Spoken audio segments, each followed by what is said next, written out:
வாழ்க வளமுடன். எல்லாருக்கும் வணக்கங்க நண்பர்களே. இந்த பதிவு ரேவதி நட்சத்திரம் மீனராசியில் பிறந்த நண்பர்களுக்கு பயனுள்ள ஒரு பதிவாக இருக்க போகுதுங்க. பொதுவாக நம்ம ராசிகளுக்கு கொடுக்கக்கூடிய முக்கியத்துவம் நட்சத்திரங்களுக்கு கொடுக்கறதில்ல. ராசியை காட்டிலையும் நட்சத்திரத்துக்கு தானங்க முக்கியத்துவம் அதிகமாக கொடுக்கணும். இப்போ மீனராசி அப்படின்னா மீனராசி நண்பர்களுக்கு எல்லாமே ஒரே மாதிரியான பலன்கள் வர்றதில்லைங்க. மீனராசியில் முதல் நட்சத்திரமான புரட்டாதி நட்சத்திரம் 4வது பாதத்தில் ஒரு ஜாதகர் பிறக்கிறாரு அப்படின்னா அந்த ஜாதகர் குரு பகவானுடைய திசையில் பிறந்திருப்பாங்க. அதுவே உத்திரட்டாதி நட்சத்திரத்தில் ஒரு குழந்தை பிறக்குதுன்னா சனி மகா திசையில் பிறந்திருப்பாங்க. அதுவே ரேவதி நட்சத்திரத்தில் பிறக்கிறாங்கன்னா புதனுடைய திசையில் பிறந்திருப்பாங்க. அப்போது ஒவ்வொருத்தரும் பிறக்கக்கூடிய அந்த தசை வேறு. ஒரே ராசியில் ஒரே நட்சத்திரத்தில் ஒரே பாதத்தில் ஒரே நேரத்தில் பிறக்கக்கூடிய இரட்டை குழந்தைகளே தோற்றத்தில் ஒரு மாதிரி இருந்தாலும் எண்ணம், சிந்தனை, செயல், விதி இது எல்லாமே வேறு வேறு மாதிரி இருக்குது. ஒருத்தர் மருத்துவத்துக்கு படிப்பாங்க, ஒருத்தர் இன்ஜினியரிங் படிப்பாங்க.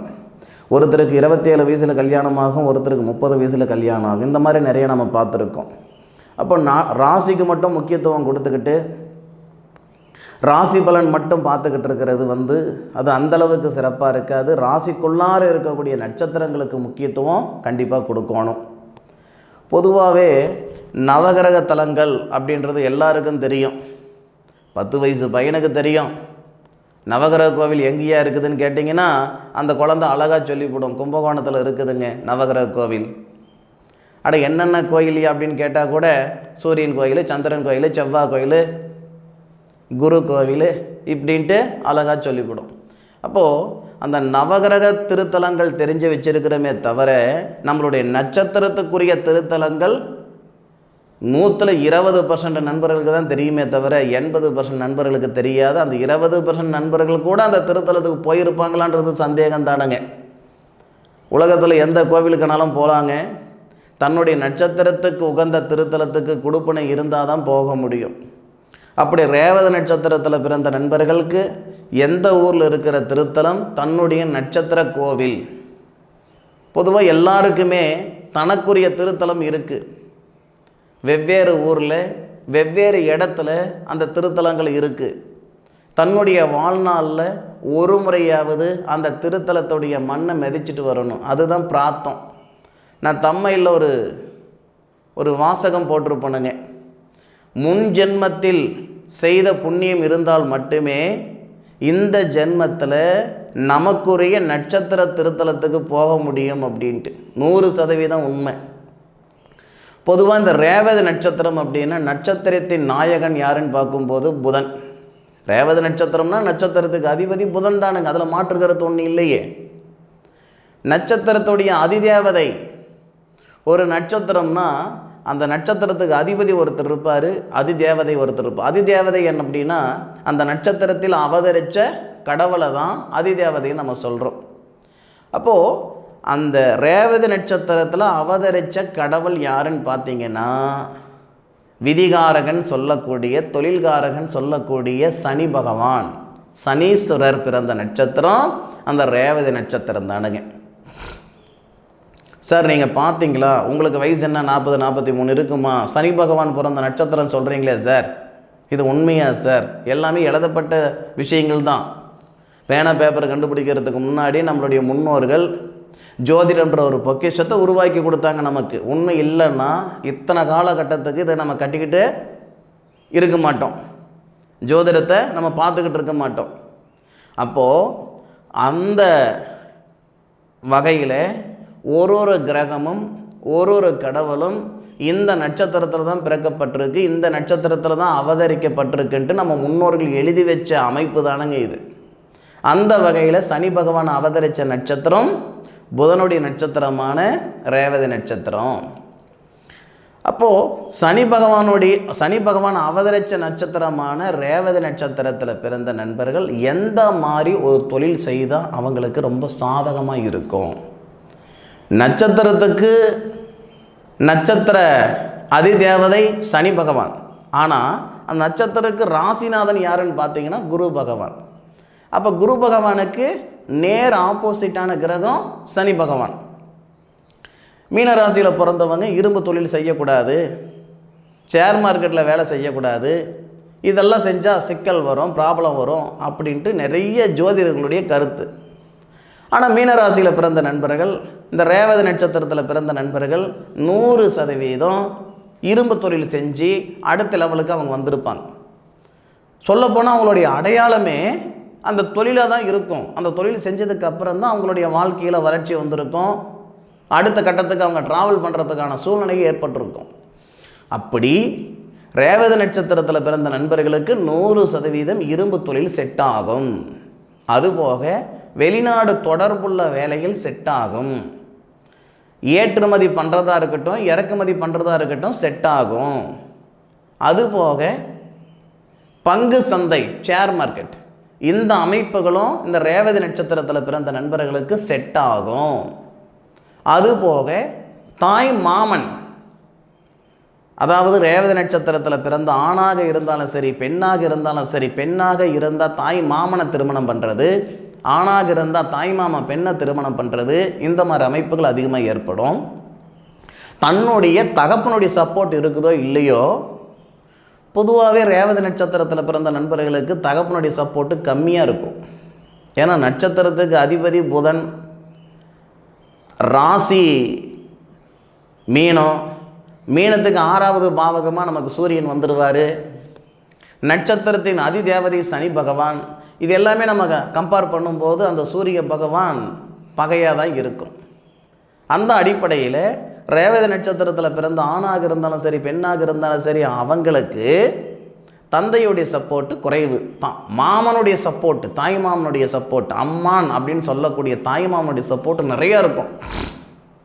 தாய் மாமன் தான் சார் என்னை வளர்த்தாரு, என் தாய் மாமன் தான் இன்னொரு தாயாக இருந்து என்னை அடுத்த கட்டத்துக்கு கொண்டாந்தார், தாய் மாமன் தான் எனக்கு கல்யாணம் பண்ணி வச்சார், தாய் மாமன் பொண்ணை கொடுத்து தான் எனக்கு கல்யாணம் பண்ணி வச்சார். அப்படி ஏதாவது ஒரு கட்டத்தில் தாய் மாமன் அப்படின்றது தனக்கு இன்னொரு தந்தையாக இருக்கக்கூடிய அளவுக்கு இந்த ரேவதி நட்சத்திரத்தில் பிறந்த நண்பர்களுக்கு 100% ஏற்பட்டிருக்கும். ரேவதி நட்சத்திரத்தில் பிறந்த நண்பர்களுக்கு பொறுத்த வரைக்கும் தாய் மாமன் சப்போர்ட்டே கிடையாதியா அப்படின்ட்டு யாராலையும் சொல்ல முடியாது. தாய் மாமனே இல்லைன்னாலும் அந்நியக்காரங்களாவது மாமன் அப்படின்ற இடத்துக்கு வந்துடுவாங்க. அந்த மாதிரி ஒரு அருமையான ஒரு நட்சத்திரம்தான், அந்த நட்சத்திரத்துக்கு உண்டான அருமையான பிரார்த்தம்தான் இந்த அமைப்பு. அதுபோக ரேவதி நட்சத்திரத்தில் பிறந்த நண்பர்களுக்கு வாகன தொழில் நல்லா இருக்கும். வாகன தொழில் அப்படின்னா வண்டி வாகனம், நீங்கள் அது ரிப்பேர் பண்ணுற கடையாக இருக்கட்டும், சேல்ஸ் பண்ணுற கடையாக இருக்கட்டும், வாகனம் சம்மந்தப்பட்ட தொழில் ரொம்பவும் சிறப்பாக இருக்கும். ரேவதி நட்சத்திரத்தில் பிறந்த நண்பர்களுக்கு 10வது பாவகம் குருவாக வரதுனால இந்த வட்டி தொழில் இதெல்லாமே ரொம்ப நல்லா இருக்கும். பொதுவாகவே ரேவதி நட்சத்திரத்தில் பிறந்த நண்பர்களுக்கு சுய தொழில் ரொம்ப ரொம்ப நல்லா இருக்கும். சரி, ரேவதி நட்சத்திரத்தில் பிறந்த நண்பர்கள் எந்த ஊரில் இருக்கக்கூடிய திருத்தலத்தை இந்த பிறவியில், இந்த இப்போ எடுத்திருக்கிற பிறவி அல்லது எடுத்திருக்கிற இந்த சூழலில் ஒரு முறையாவது தன்னுடைய வாழ்நாளில் போய் நீங்கள் வழிபட்டு வர வேண்டும் அப்படின்னு இருக்கக்கூடிய திருத்தலம் எந்த ஊரில் இருக்குது, அந்த கோவிலுடைய பேர் என்னன்னா கைலாநாதர் அப்படின்றது எல்லாருக்கும் தெரியும். கைலாநாதர் அப்படின்றது எல்லாருக்கும் கேள்விப்பட்டிருப்பீங்க. அப்படி கைலாநாதர் கோவில் எங்கே இருக்குது? இது கைலாசநாதர் அப்படின்னு சொல்லுவாங்க ஒரு இடத்துல, கைலாநாதர் அப்படின்னு ஒரு இடத்துல சொல்லுவாங்க. சிவனுடைய திருத்தலம் தானுங்க. அப்போது அந்த திருத்தலம் எந்த ஊரில் இருக்குது அப்படின்னு கேட்டிங்கன்னா காடுகுடி அப்படின்ற ஊரில் இருக்குது. காடுகுடி அப்படின்ற இடம் கிட்டத்தட்ட திருச்சிக்கு பக்கத்தில். திருச்சியிலிருந்து முசிறி வருவானுங்க. முசிறியிலிருந்து பார்த்திங்கன்னா உங்களுக்கு கிட்டத்தட்ட ஒரு 21 கிலோமீட்டர். 21 கிலோமீட்டரில் தாத்தையங்காரன்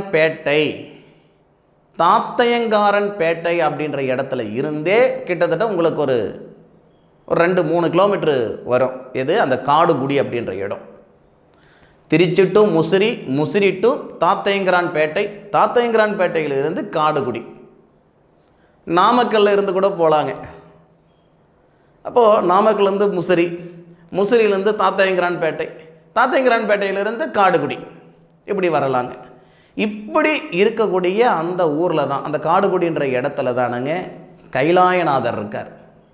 அந்த கைலாயநாதர் திருத்தலத்துக்கு உங்களுடைய வாழ்நாளில் ஒரு முறை அந்த மண்ணை போய் நீங்கள் மிதிச்சுட்டு வாங்க. பொதுவாக நமக்கு அதிர்ஷ்ட தெய்வம் அப்படின்றது ஒன்று இருக்கும், குலதெய்வம் அப்படின்றது ஒன்று இருக்கும். குலதெய்வம்ன்றது வருஷத்துக்கு ஒரு முறை நம்ம போகக்கூடியது, அதிர்ஷ்ட தெய்வம்ன்றது ஒவ்வொரு நிமிஷமும் நினைக்கக்கூடியது. அதிர்ஷ்ட தெய்வம்னா நம்மளுடைய பிரார்த்தனை ஒன்று இருக்கும், அந்த பிரார்த்தனை செயல்பட்டுடுச்சுன்னா அப்பத்திலிருந்து அது அதிர்ஷ்ட தெய்வமாக இருக்கும். இதெல்லாம் வேற. இந்த பிரபஞ்சம் நமக்கு எப்படி ரேவதி நட்சத்திரத்தில் தான் இந்த குழந்தை பிறக்கணும்ன்ட்டு தீர்மானம் செய்திருக்கோ, அந்த மாதிரி இந்த ரேவதி நட்சத்திரத்தில் பிறந்தா இதுதான் ஏன் உங்களுடைய நட்சத்திரத்துடைய திருத்தலம் அப்படின்னு தீர்மானம் செய்தது தான் இந்த ஊரில் இருக்கக்கூடிய திருத்தலம். 27 நட்சத்திரம் இருக்குதுன்னா 27 நட்சத்திரங்களுக்கும் அந்த நட்சத்திர கோவில் இருக்குதானுங்க செய்யுது. நாம தான் குழந்தை பிறக்கிறதுக்கு 6 மாதத்துக்கு முன்னுக்கே பேர் செலெக்ஷன் பண்ணி வைக்கிறோமே. திருவாதிரை நட்சத்திரத்தில் ஒரு குழந்தை பிறக்குது, கனகராஜ் கனகவேலு அப்படின்னு பேர் வைக்கணும்னா நாம் மணீஷு சுரேஷு இப்படின்னு பேர் இதுக்கு முன்னுக்கே நம்ம செலெக்ஷன் பண்ணி வச்சுக்கிறோம். அப்போ பிரபஞ்சம் கொடுக்கக்கூடிய முடிவை நம்ம எடுத்துக்கிறோமா அப்படின்னு கேட்டிங்கன்னா நம்ம மனசுக்குள்ளே இருக்கிற பேரை வச்சு தான் நம்ம செஞ்சுக்கிறோம். அதனால் இந்த நட்சத்திரத்துக்கு அதிகமாக முக்கியத்துவங்கள் கொடுக்கறது இல்லை.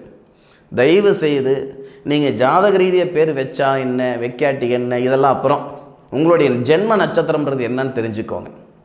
அந்த ஜென்ம நட்சத்திரத்துக்குரிய திருத்தலம் எந்த ஊரில் இருக்குன்னு தெரிஞ்சுக்கோங்க. உங்களுடைய வாழ்நாளில் ஒரு முறை போயிட்டு வாங்க. நீங்கள் நினச்சாலும் போக முடியாதுங்க, நெசமாக சொல்கிறேனுங்க. நீங்கள் நினச்சா சத்தியமாக போக முடியாது.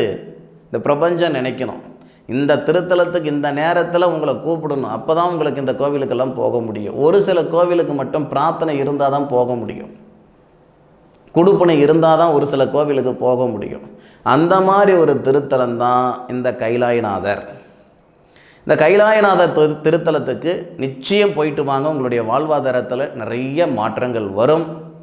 திருச்சி டு முசிறி இல்லை நாமக்கல் டு முசிறி, முசிறியிலிருந்து 21 கிலோமீட்டர். தாத்தையங்கரான்பேட்டையில் இருந்து சுமார் ஒரு 3லிருந்து 5 கிலோமீட்டர் வரும்னு வச்சுக்கோங்களேன். எக்ஸாக்டாக சரியாக நான் சொல்லலை, ஒரு 3லிருந்து 5 கிலோமீட்டர் வரும். காடுகுடி, அந்த காடுகுடின்ற இடத்துல தான் இந்த கைலாயநாதர் இருக்கார். அந்த கைலாயநாதரை வழிபட்டுட்டு வாங்க, நிச்சயம் உங்களுடைய கஷ்ட நஷ்டங்கள் நீங்கும். இந்த 27 நட்சத்திரத்துக்குண்டான குணமும் 27 நட்சத்திரத்துக்குண்டான திருத்தலமும் இந்த பதிவுகள் நான் கொடுத்தேனுங்க. ராசிக்கு கொடுக்கக்கூடிய முக்கியத்துவம், ராசி பலன்களுக்கு கொடுக்கக்கூடிய முக்கியத்துவம் இந்த நட்சத்திர பலன்களுக்கு யாரும் கொடுக்கல. 200 பேர் 500 பேர் பார்த்ததே எச்சு. 5000 பேர் 10,000 பேர் ராசி பலன் பார்க்குறாங்க. இந்த நட்சத்திர பலன்கள் 200 பேர் 600 பேர் பார்த்ததே எச்சு. ஆனால் அதை காட்டிலையும் முழுமையான ஒரு பயனுள்ள ஒரு பதிவு இந்த பதிவு. நீங்கள் மீன ராசியில் ரேவதி நட்சத்திரத்தில் பிறந்திருந்தால் தயவு செய்து பயன்படுத்திக்கோங்க. இந்த காணொளி உங்களுக்கு எந்த அளவுக்கு திருப்திகரமாக இருக்குன்னு எனக்கு தெரியல, ஆனால் 100% பயனுள்ளதாக இருக்கும், அதில் மாற்று கருத்து கிடையாது. அப்போது இந்த காணொளியை பற்றி உண்டான கருத்துக்களை கமெண்ட் பாக்ஸில் பதிவு பண்ணுங்கள். மீண்டும் அடுத்த அற்புதமான ஒரு தருணத்தில் உங்கள் அனைவரையும் சந்திக்கும் வரை உங்களிடமிருந்து விடை பெறுவது என்றைக்குமே உங்கள் வீட்டு ஜோதிட நண்பனான மா காளிதாஸ் மணிகண்டன். வாழ்க வளமுடன்.